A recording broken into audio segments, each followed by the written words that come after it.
ناظرین آداب، میں ہوں خرم شہزاد۔ خاص ملاقات پروگرام میں آپ کا خیر مقدم ہے۔ آج ہمارے خاص مہمان ہیں جمعیت علماء ہند کے جنرل سیکریٹری مولانا محمود مدنی صاحب۔ آپ کا پروگرام میں استقبال ہے۔ لوک سبھا انتخابات کا اعلان ہو چکا ہے، لیکن اسی کے ساتھ ساتھ ایک تنازع بھی شروع ہوا ہے۔ کچھ مرحلے لوک سبھا انتخاب کے ووٹنگ جو ہونی ہے وہ رمضان میں ہونی ہے۔ کئی لوگ اس کو سازش کہہ رہے ہیں، طرح طرح کے بیان آ رہے ہیں۔ لوگ احمقوں کی جنت میں رہتے ہیں، اب اس کا کیا علاج ہے؟ اس کا کسی سازش سے کیا تعلق ہو سکتا ہے؟ ایک سسٹم ہے، اور کیا رمضان میں سارے کام ہوتے نہیں ہیں؟ تو یہ تو بکواس ہے، اس کی طرف نظر بھی نہیں کرنی چاہیے۔ حالانکہ جواب میں کئی باتیں کہی جا رہی ہیں، جنگ بدر کا حوالہ دیا جا رہا ہے بہت۔ وہ سب باتیں ہیں۔ میری صرف اتنی سی بات ہے کہ اس سب چکر میں نہیں پڑنا چاہیے، اپنا کام کرنا چاہیے۔ ووٹنگ پر اثر نہیں ہوگا؟ یہ تو فیصلہ ووٹ دینے والے کریں گے کہ ووٹنگ پہ اثر ہوگا یا نہیں ہوگا، لیکن میں ایسا سمجھتا ہوں کہ اس سے کوئی اثر نہیں ہونا چاہیے۔ کشمیر میں پلوامہ ایسے میں جبکہ الیکشن کمیشن نے یہ بھی کہہ دیا کہ جمعہ ہم اوائڈ کر لیا ہے، جمعہ نہیں رکھا ہے، بڑی بات ہے۔ یہ بھی مسلمان ووٹ دینے کے لیے نکلیں گے، نکلنا ہی چاہیے، یہ اپنا بنیادی حق ہے، اس کا استعمال نہیں کریں گے تو یہ نامناسب بات ہوگی۔ جی ہاں، پلوامہ حملے کے بعد ملک کے حالات کافی حد تک بدلے ہیں۔ انتخابات میں جو مہم چلائی جا رہی ہے الیکشن کے لیے، اس میں بھی اس کا استعمال ہو رہا ہے۔ اس تناظر میں یہ جو الیکشن ہے یہ کتنا اہم ہو جاتا ہے ملک کے لیے اور ملک کی سمت طے کرنے کے لیے؟ دیکھیے، ہر الیکشن اپنے اندر ایک اہمیت رکھتا ہے۔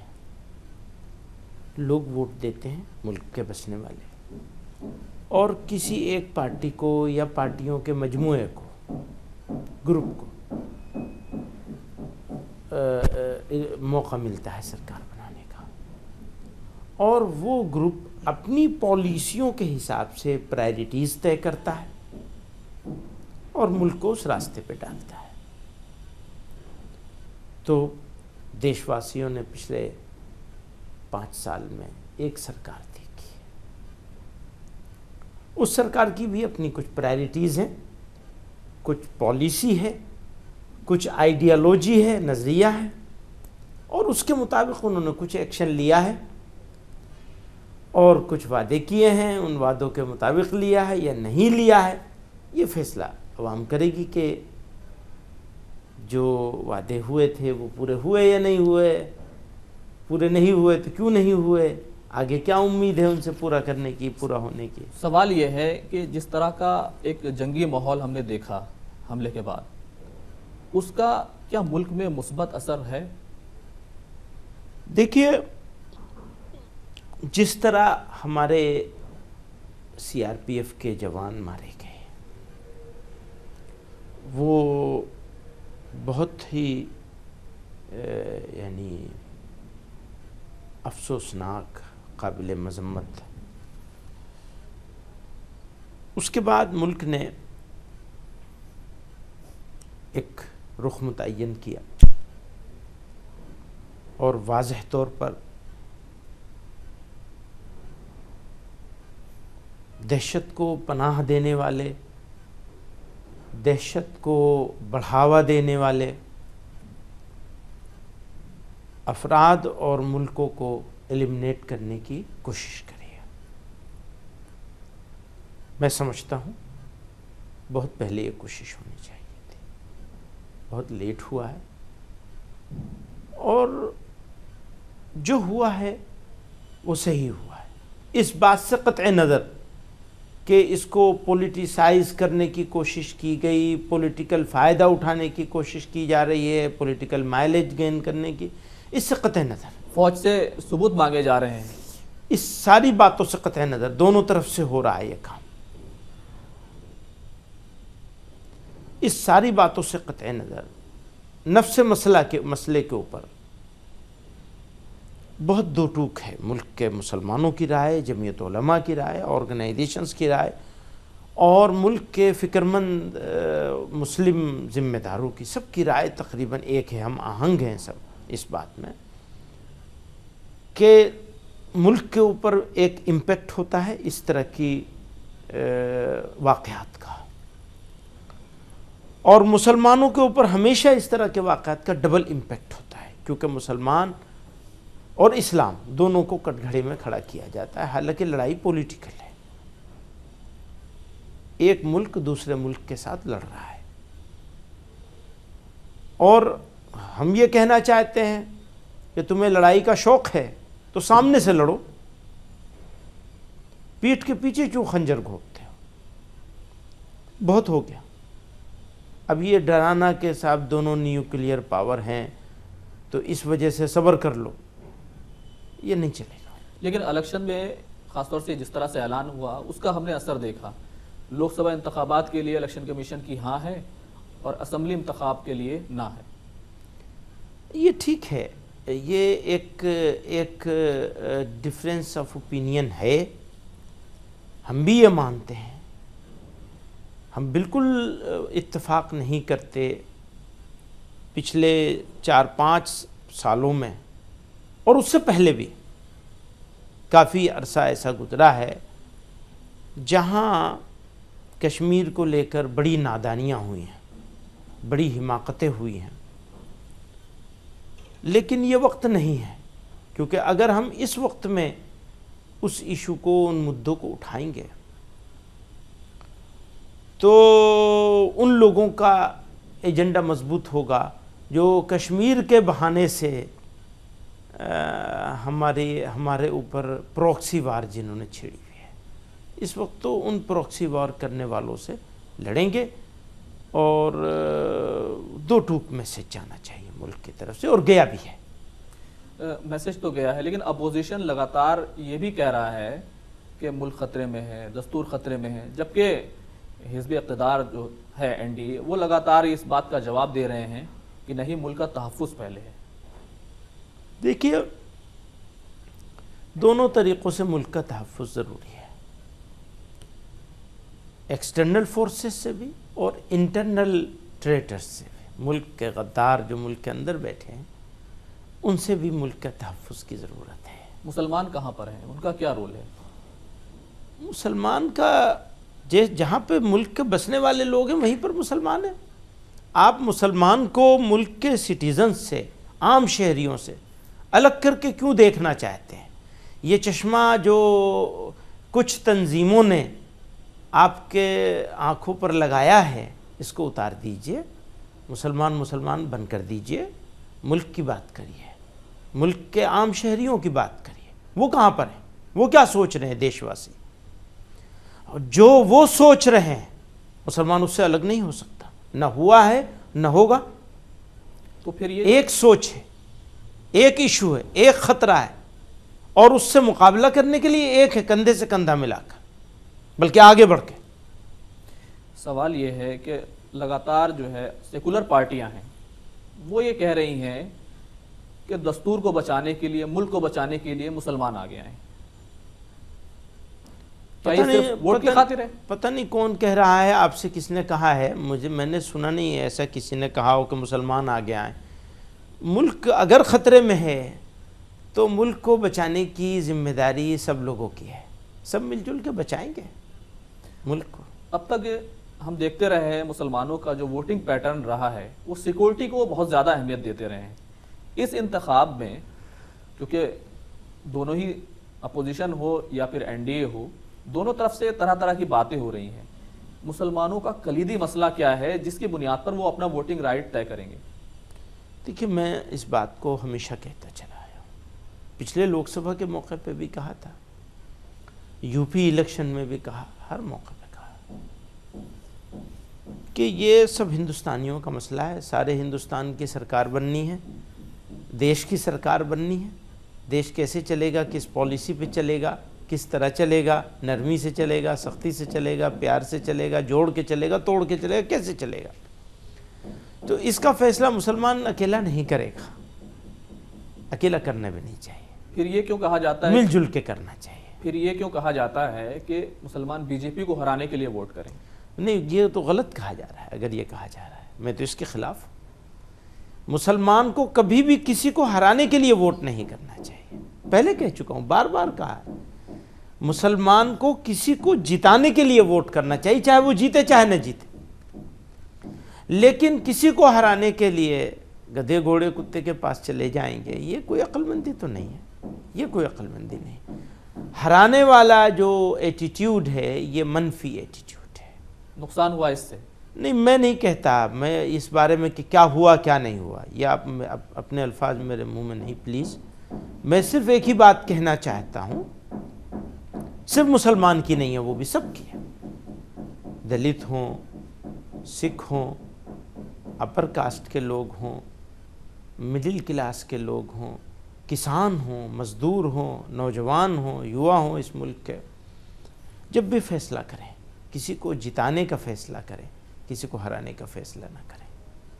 کسی کو ہرانے کے لیے کہیں بھی چلے جائیں گے کہ جو ہراتا ہوگا اس کے پاس چلے جائیں گے، یہ کوئی بات نہیں. یہاں پر ہم ایک بریک کے لیے رکیں گے، کہیں جائیے گا مت، بہت جلد لوٹ کر آتے ہیں.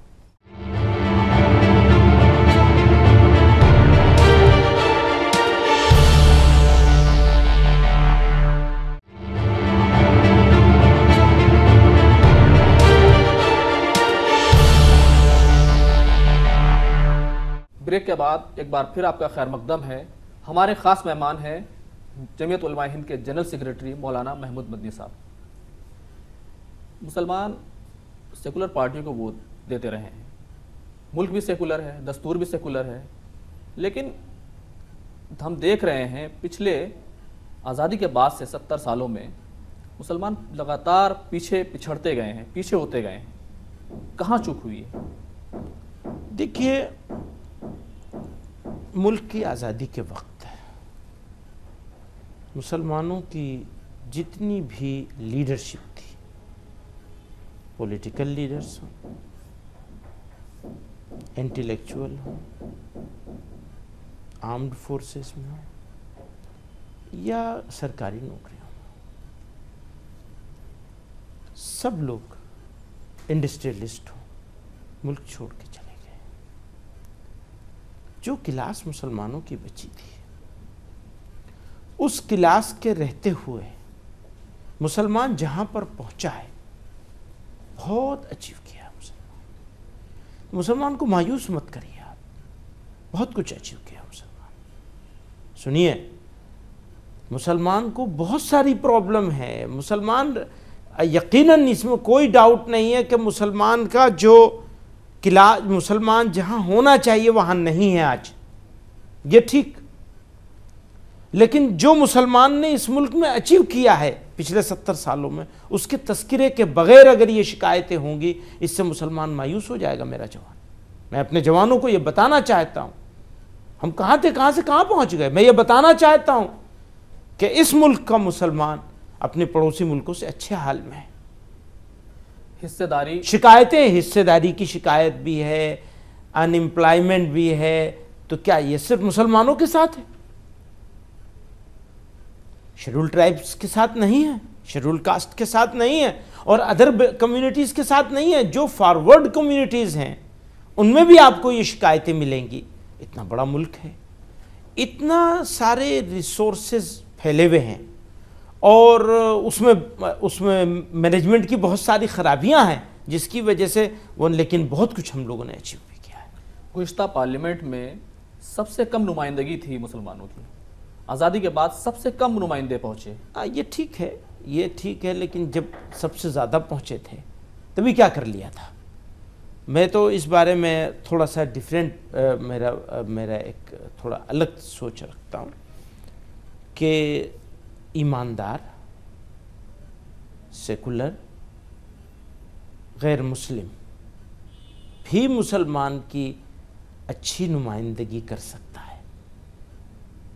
اس لیے آپ سب کو ایک اس میں خانے میں مت رکھیے. ہاں، مسلمانوں کا ریپرزنٹیشن ہونا چاہیے، اور وہ یقیناً کم ہے، وہ بڑھنا چاہیے، اور لیکن اس کو اتنا بڑا ایشو مت بنائیے. جس طرح سے بی جے پی کے ساتھ جو پارٹیاں کھڑی ہیں یا پھر حزب اختلاف ہے، جس راہ پر چل رہے ہیں، اور ہم نے پچھلے 5 سالوں میں تو خاص طور سے دیکھا ہے کہ مسلم ووٹ کو بے اثر کرنے کی کوششیں ہوئی ہیں، کیا یہ آگے بڑھے گا یہ فارمولہ؟ دیکھیے، اگر مسلمان یا کوئی بھی قوم کسی ایک پارٹی کے بارے میں یہ فیصلہ کر لے، کوئی بھی قوم، اور وہ قوم اپنی آئیڈینٹی بھی الگ سے بنا کے رکھے ہوئے جو ضروری ہے، تو کہ ایک یہ فیصلہ ہو جائے کہ ہم ان کے ساتھ بالکل نہیں جا سکتے، تو دوسرے اس کا استحصال کرتے ہیں، تو یہ اس صورتحال سے مسلمان بھی گزر رہا ہے، تو یہ ہے ایک ٹیمپریری فیز ہے، گزر جائے گا انشاءاللہ۔ ابھی میں نے سوشل میڈیا پر پڑھا ایک جگہ، کہا گیا کہ بہت ساری سیٹیں ایسی ہیں جہاں پر بی جے پی ہراؤ کے نام پر وہ مسلم لیڈرز کو جو ٹکٹ ملنا چاہیے تھا وہ نہیں ملا ہے۔ ہاں ٹھیک ہے، یہ ہے ٹیمپریری فیز ہے۔ گزشتہ دنوں ایک خبر آئی تھی کہ آپ سرگرم سیاست میں حصہ لینے والے ہیں۔ نہیں، یہ خبر تو ویسی تھی جیسی آج کل بہت چل رہی ہیں خبریں، تو ایسا کچھ نہیں ہے، ایسا ہم نے سوچا بھی نہیں ہے، خیال میں بھی نہیں آیا کبھی۔ کشن گنج لوک سبھا سیٹ ہاں، میں سمجھ رہا ہوں اس بات کو جو آپ نے نشان اٹھایا، میں نے تو کبھی سوچا بھی نہیں، سرگرم سیاست سننے کے بعد بھی نہیں سوچا۔ سرگرم سیاست سے اعتراض کیوں رہتا ہے اتنا، جبکہ نہیں، اپنی مجبوری ہوتی ہے، اپنی صحت کا معاملہ ہے، اپنی مصروفیتوں اور پرائرٹیز کا معاملہ ہے، ہماری پرائرٹی کچھ اور ہے۔ جی ہاں، ایک سوال یہ بھی ہے کہ ہم نے لوک سبھا انتخابات میں اور کسی بھی انتخاب میں یہ بات کہی جاتی ہے کہ مسلمان کنگ تو نہیں ہے لیکن کنگ میکر ضرور ہے۔ اس لوک سبھا انتخاب میں کیا یہ رول ادا کریں گے مسلمان؟ پتہ نہیں ہے، میں جانتا بھی نہیں کہ کنگ میکر کسے کہتے ہیں، لیکن مجھے ایسا لگتا ہے کہ مسلمان ہی نہیں بلکہ اس دیش کا ہر ناگرک کنگ میکر ہے۔ یہ موقع آ گیا ہے اسے فیصلہ کرنے کا کہ وہ اگلا کنگ کسے بنائے گا، تو یہ تو سب کو اوسر ملا ہے، سب ناگرکوں کو ملا ہے، سب شہریوں کو۔ کیا مسلمانوں کی ووٹ کی وہ حیثیت اب بھی برقرار ہے جو اسے کنگ میکر بناتی ہے؟ دیکھیں، مسلمان کو اپنی، میں بار بار پہلے بھی یہ بات کہہ چکا ہوں 2 مرتبہ اسی انٹرویو میں، ابھی پھر کہہ رہا ہوں کہ آپ مسلمان کو دیش کے اور دوسرے شہریوں سے، ناگرکوں سے الگ مت کریے، یہ مسلمان کے ساتھ سب سے بڑی دشمنی ہوگی، اور دیش کے ساتھ بھی، کہ آپ مسلمان کو ایک الگ گروپ بناتے ہیں۔ نہیں، مسلمان الگ گروپ نہیں ہے، جیسے سب سوچتے ہیں۔ دیکھیے، سڑک بنے گی، وکاس ہوگا، یہ الگ بات ہے کہ وکاس کا نعرہ ہی رہ گیا، بیچارہ پیدا بھی نہیں ہوا۔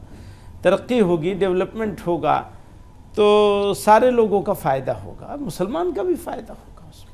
جس طرح کے حالات ہم نے دیکھے ہیں پچھلے 5 سالوں میں، موب لنچنگ کی بہت ساری جو ہے واقعات ہوئے ہیں، کیا لگتا ہے کہ کوئی ڈر ہے؟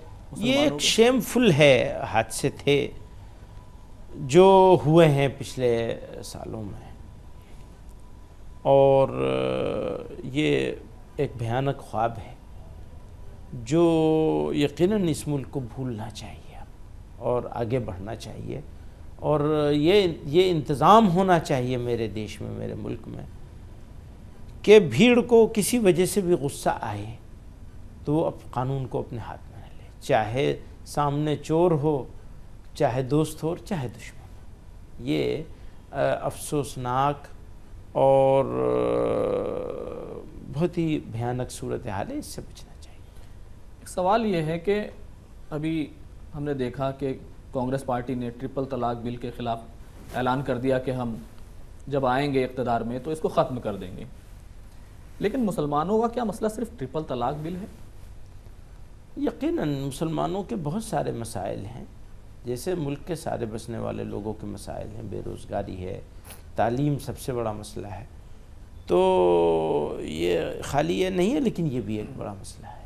جی ہاں، یہاں ہم ایک چھوٹے سے وقفے کے لیے رک رہے ہیں، جب لوٹ کر آئیں گے تو بابری مسجد تنازع جیسے کچھ دوسرے اہم مسائل پر بات کریں گے۔ کہیں جائیے گا مت، بہت جلد لوٹ کر آتے ہیں۔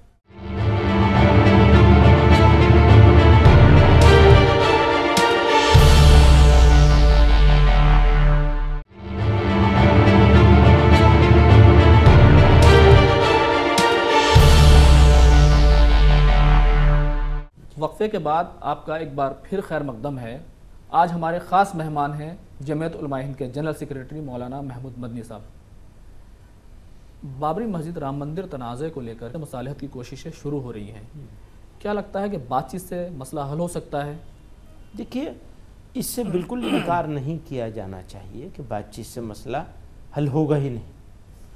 سب سے اچھا طریقہ بات چیت سے حل ہونا ہے. لیکن میں اس معاملے میں سوٹیبل پرسن نہیں ہوں، مناسب آدمی نہیں ہوں جو کچھ بولوں. اس سے متعلق جو فریق ہیں، باقاعدہ عدالت میں جو لوگ فریق ہیں، عدالت سے باہر سارے لوگ ہی فریق ہو سکتے ہیں، چونکہ وہ ایک ہندو مسلمان مسئلہ بن گیا ہے، قوموں کا مسئلہ بن گیا ہے، عزت ذلت کا مسئلہ بن گیا ہے. تو جو لوگ فریق ہیں باقاعدہ قانونی طور پہ جو لوگ فریق ہیں، اصل تبصرہ تو ان کو ہی کرنا چاہیے. بات چیت کرنے والے لوگ بات چیت کر رہے ہیں، لیکن ایک سوال یہ ہے، کیا تھوڑا تھوڑا سا اندر رویہ نرم نہیں ہو سکتا؟ ہاں، ہونا چاہیے نرم، یہ ٹھیک ہے، وہ ہے بھی. دیکھیے، مسلمانوں کی طرف سے تو کورٹ میں بھی کہا گیا کہ ہم بات کریں تو مسلمانوں کا رویہ تو نرم ہی ہے، نظر آ رہا ہے سب. تو اور اس سے زیادہ آپ کیا نرم کرنا چاہتے ہیں؟ آپ یہ چاہتے ہیں کہ آپ یہ ڈکلیئر کروا دیں کہ جی چھوڑ دیں گے، یہ کیا بات ہو گئی؟ یہ وہ نرمی نہیں ہے، وہ الگ بات کرنے کے لیے تیار ہیں ان پرنسپل. یہی نرمی کو اور اعتدال کو، مڈل پاتھ کو شو کرتا ہے. پوری مسلمان قوم نے من حیث القوم، چاہے کورٹ کے ججمنٹ کے بارے میں کہا ہو اور چاہے کورٹ کی طرف سے اس سجھاؤ کے بارے میں، بالکل مثبت اور پوزیٹیو رویہ مسلمان قوم نے اپنایا ہے. تو یہ تو بالکل اس سے زیادہ نرم اور کیا ہو سکتا ہے. اچھا، ایک اور موضوع، ہم نے جس طرح سے پاکستان پر ایئر اسٹرائک کی اور خاص طور سے ہمارا جو موقف رہا ہے، دہشت گردی پر بات ہوگی، کشمیر پر بات نہیں ہوگی. کیسے دیکھتے ہیں اس موقف کو؟ ہاں، یہ ٹھیک موقف ہے. کشمیر اگر ڈسپیوٹڈ ہے تو کشمیریوں کے بیچ میں اور بھارت کے بیچ میں، اگر مانیں، اور کشمیر بھارت کا حصہ ہے، اپنا حصہ ہے. کشمیریوں کی کچھ باتیں ہیں، کچھ ان کی شکایتیں ہیں، کچھ ایشوز ہیں، ان کے بارے میں وہ ہے. پر آپ اس کے بہانے سے پیٹھ میں خنجر گھونپیں گے، یہ منظور نہیں ہے. پاکستان سے بات کرنی نہیں، بالکل نہیں کرنی چاہیے. بات یہ ٹھیک ہے کہ بھئی مسئلے بات سے حل ہونے چاہیے. آپ ایودھیا کے بارے میں کہیں گے کہ کہہ رہے ہو مسائل کا حل بات چیت سے ہو، اور یہاں انکار کر رہے ہو. بات چیت سے انکار نہیں کیا جا سکتا، لیکن آپ حملے کریں گے چھپ کر، پیچھے سے پروکسی وار کریں گے. ہم سے کہیں گے ٹیبل پہ بیٹھ جاؤ، تمہارا دماغ خراب ہے. جب وار چلتی ہے تو وار ہوتی ہے، جب وار ختم ہوگی اور بات چیت ہوگی تو بات چیت ہوگی. آپ یہ طے کریے کہ کوئی پروکسی وار نہیں ہوگی. یہ عزم کر کے ہم کو دکھائیے. آپ کو دکھانا پڑے گا، آپ کی تاریخ ہے، آپ لگاتار حملے کر رہے ہیں اور ہم سے یہ کہتے ہیں کہ بات چیت کرو. وہ گھڑیالی آنسو بہاتے ہیں کہ جنگ ہو جائے گی اور فلاں ہوگا، اور خطے کا امن کی بات کرتے ہیں. آپ خطے کے امن کی اگر آپ بات کر رہے ہیں تو آپ اپنی سرزمین کو پاک کیجیے. جس کو آپ نے ناپاک بنا دیا ہے اس کو پہلے پاک کریے. مسعود اظہر جیسے لوگوں کا علاج ہو جانا چاہیے. ایک کی بات نہیں ہے، آپ کی پالیسی کی بات ہے. اس پالیسی کے امپلیمنٹیشن کی بات ہے. جو آپ نے ڈویل پالیسی اپنا رکھی ہے، ایک آپ کی وہ نیشنل پالیسی ہے جو دنیا کو آپ دکھاتے ہیں، اور جس کے تحت آپ ایک اپنے آپ کو ایک شریف، ایماندار اور دنیا کے ساتھ ایک مہذب ملک دکھاتے ہیں. اور ایک آپ کی سیکنڈ لائن چلتی ہے، آپ کی فوج چلاتی ہے، آپ کی انٹیلیجنس ایجنسی چلاتی ہے، آپ لوگوں کو قتل کرتے ہیں، آپ اسلام کے نام پہ حملے کرتے ہیں، آپ اسلام کی دشمنی کرتے ہیں، ملک کی دشمنی کرتے ہیں، انسانیت کی دشمنی کرتے ہیں. تو آپ کے ساتھ کوئی بات نہیں ہو سکتی ایسے. تو بالکل آئرن ہینڈ سے اس کو ہینڈل کرنا چاہیے. ہو گیا، بہت ہو گیا. ایک آخری سوال، اگلا وزیر اعظم کون ہوگا؟ یہ تو آپ بتائیے، آپ زیادہ گھومتے ہیں سارے میں. اگلا پردھان منتری کون ہوگا کیا پتا، یہ تو فیصلہ پبلک کرے گی یہاں کی کہ اگلا پردھان منتری کون ہوگا. نریندر مودی صاحب یا راہل گاندھی؟ میں یہی میں کہہ رہا ہوں کہ یہ فیصلہ میرے ہاتھ میں تھوڑا ہی ہے، تو آپ کے ہاتھ میں ہے، اور آپ جنتا کے ہاتھ میں ہے اس دیش کی.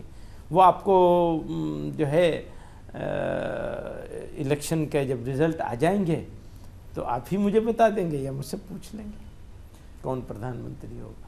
بہت بہت شکریہ. آج کی خاص ملاقات میں بس اتنا ہی. آئندہ ہفتے پھر حاضر ہوں گے کسی خاص شخصیت کے ساتھ. تب تک کے لیے آداب.